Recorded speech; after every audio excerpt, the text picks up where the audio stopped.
This is a variegated dwarf Pyracantha. We're going to do a repotting of this. It's already been trimmed and all ready to go.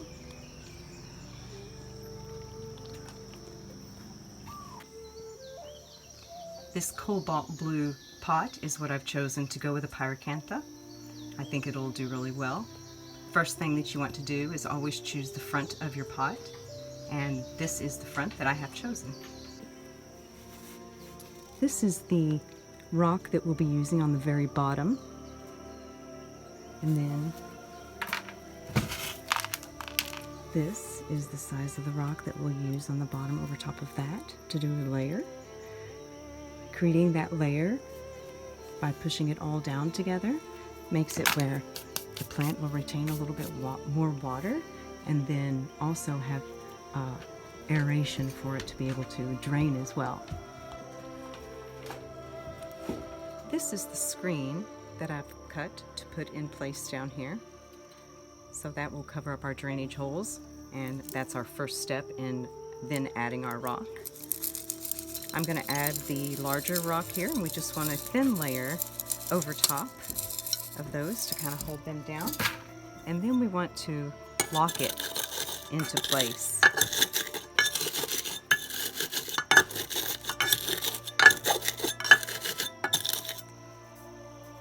And then after that, we're going to use our smaller rock that I had shown you and put another thin layer over top of that. That creates a locking for both the soil not to go out and the roots go out of those holes in the bottom, as well as it slows down the drainage to create the bonsai holding the water just a little bit longer to saturate the roots. This is the media that I'm using. It's a potting mix and cinder mixture. The rocks that I'm using are also cinder. They have been sifted. So that is our dirt.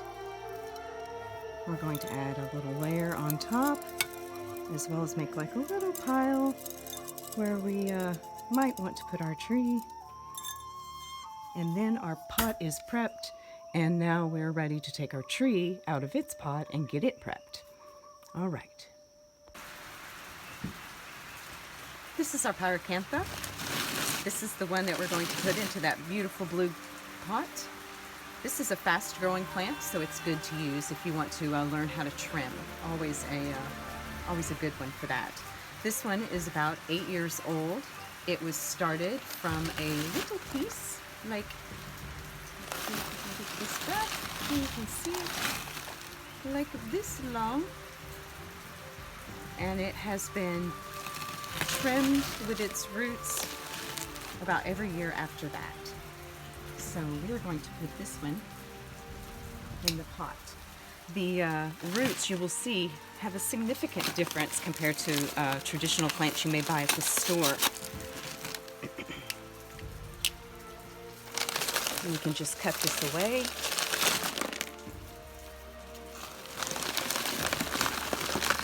So we don't really have what you would call a taproot on this pot, or on this plant. We have mostly feelers here in the front. You can see no real taproot in there.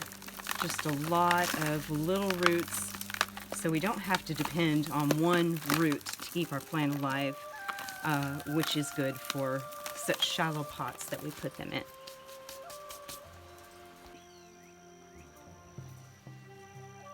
We have all these excess roots here, so we're just going to cut them off.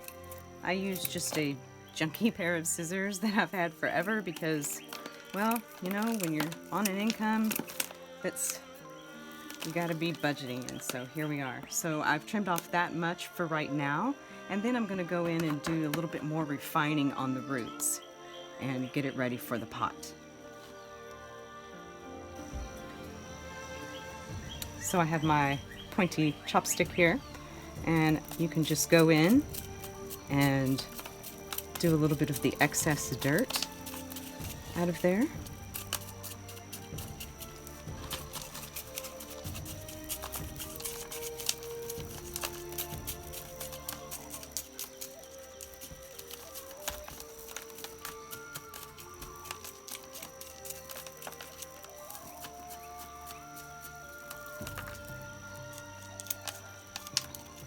So we're going to go ahead and do a bit more of a trim on that. Also, you see some coming out right here at the bottom. I'm going to go ahead and trim that off as well.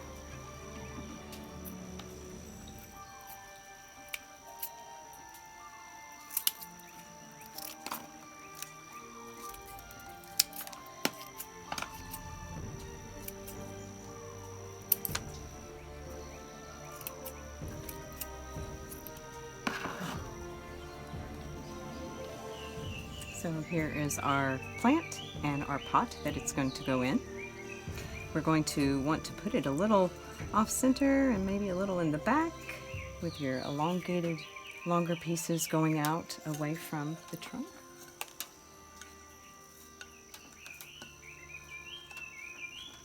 So about like that right there is what we're looking for.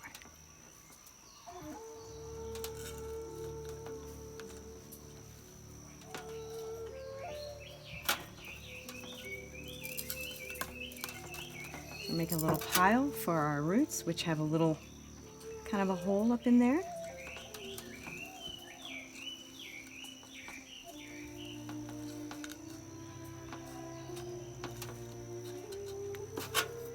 And we're going to put more of our media on top of there.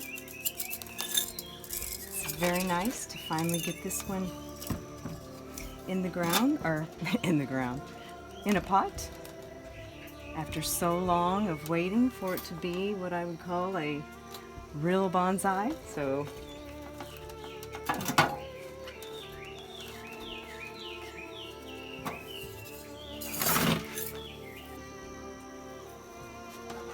we've got our chopstick here. We're going to look for any holes in there that need to be filled with soil and rock.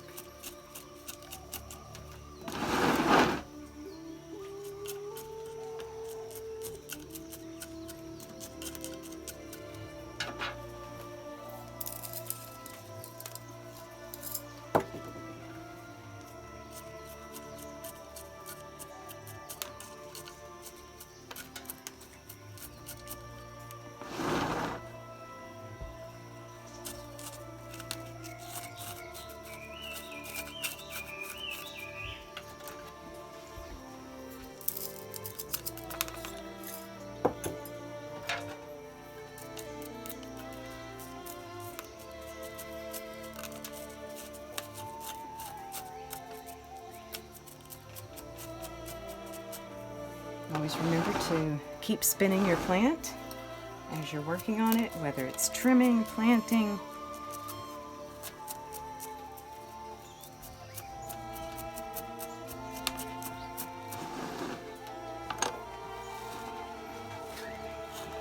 There we are. Let's get our press.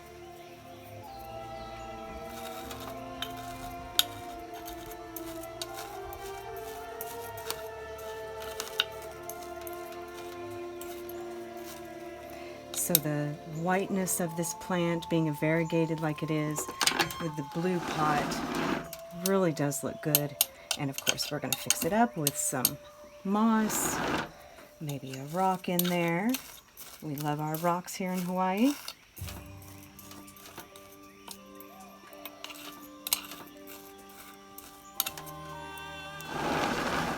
There we go. Find us some moss and some rocks. And then put our top layer of rock on in just a bit. I found a rock and some moss. So I found rock with moss on it already, which totally fantastic.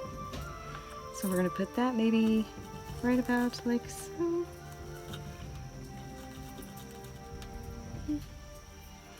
And then we'll put a little piece of moss here. I got a couple of different kinds right there. A tall one and a shorter one.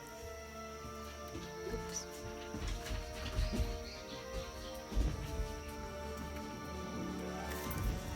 And then I found also a piece of lichen from my yard.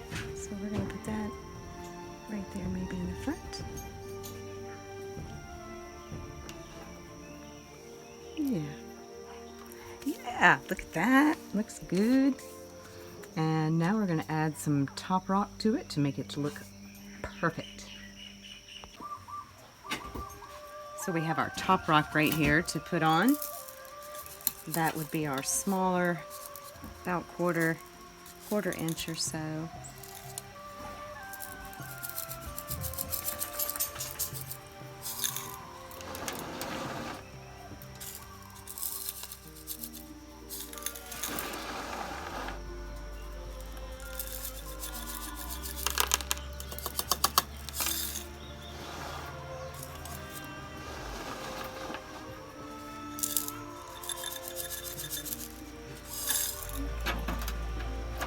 Now we're going to press it all down.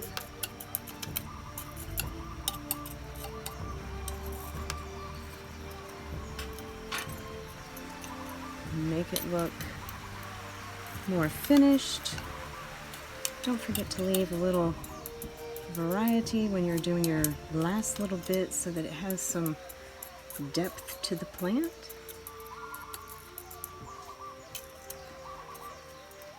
In other words, don't make all your soil completely level.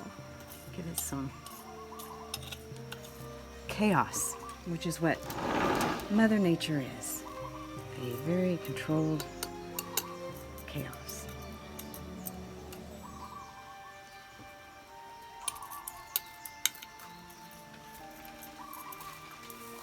Okay, and then we'll give it a good press everywhere. Give her a little bit of water, push in there.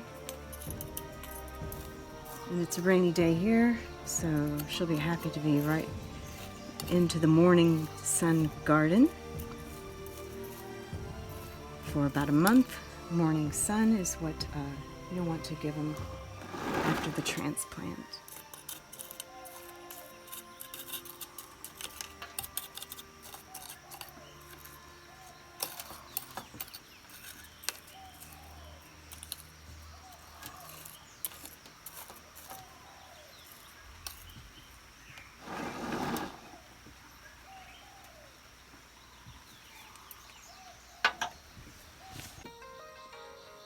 Here's our finished Pyracantha.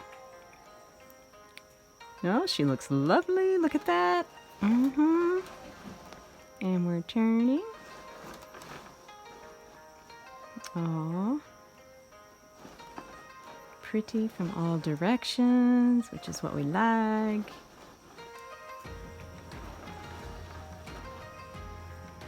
Very nice. Very nice. There we are. And I will do another trim in about a month or so, and then we can officially say she is a bonsai. But I'm going to go ahead and say it right now. Look how pretty. Thank you so much. I appreciate your time of being with me.